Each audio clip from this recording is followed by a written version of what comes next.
foyer n'est qu'une façade, un masque de chair que je porte maladroitement depuis trop longtemps déjà. Voyez-vous ces fines lignes sur ma joue? Ce ne sont pas des rides de vieillesse, mais les craquelures d'une identité qui s'effondre.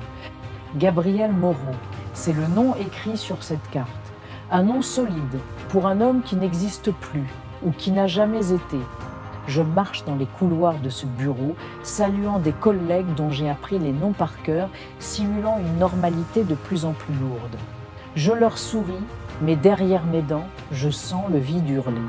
Le monde autour de moi commence à perdre sa substance, sa couleur. Parfois, je veux crier ma vérité, mais ma langue refuse de m'obéir. Elle devient lourde, épaisse, comme un tissu étranger dans ma bouche. Mes cordes vocales serrent.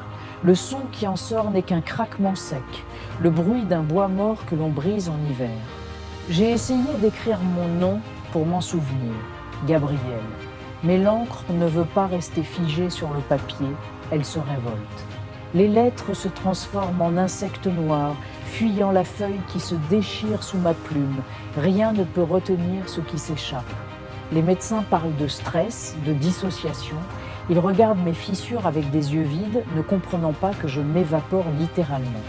Je suis allé chercher des réponses là où le temps s'arrête, dans la poussière des greniers, parmi les débris des vies passées.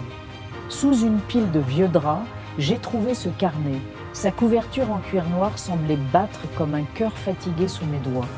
En ouvrant ces pages, j'ai vu la vérité. Une liste interminable de noms barrés. Arthur, Louis, Michel, tous ont été moi avant lui. La note finale était gravée comme une malédiction. Le nom est slaclé, le verrou ne doit pas s'ouvrir. Mais mon verrou est brisé. Puis vint l'appel. Sophie, ma bouée de sauvetage dans cet océan de néant. Je me suis précipité vers elle, ignorant les murs qui tombaient. L'Opithecule était un labyrinthe de fissures. Chaque pas que je faisais accélérait la décomposition de ce monde de carton-pâte. Elle était là, si douce, si réelle. « Je t'aime, Gabriel », a-t-elle murmuré. Elle aimait un fantôme, une ombre qui s'apprêtait à la dévore. À cet instant, le transfert a commencé. Un choc électrique a traversé mon corps vide, aspirant sa vie pour colmater mes propres brèches. Son visage s'est fané sous mes yeux, sa jeunesse, sa beauté, sa force. Tout s'est évaporé en quelques secondes pour me nourrir. Elde n'était plus qu'une enveloppe vide, et moi je sentais Gabriel mourir définitivement en moi, le masque tomber enfin. Devant le miroir de l'hôpital, j'ai vu l'horreur. Un visage sans traits, une forme instable de cire fondue cherchant désespérément un nouveau moule. Je suis sorti dans la rue, une aberration marchant parmi les hommes. Le ciel n'était plus qu'une immense toile déchirée par le vide. Il me fallait une proie, une vie fraîche, un nom neuf pour m'abriter encore un peu de la dissolution totale. C'est alors que je l'ai vu, Jérémie, jeune, dynamique, ignorant que son existence allait devenir mon nouveau refuge. Mon regard s'est posé sur son badge. Jérémie, un nom plein de promesses, un futur que j'allais lui voler sans le moindre remords.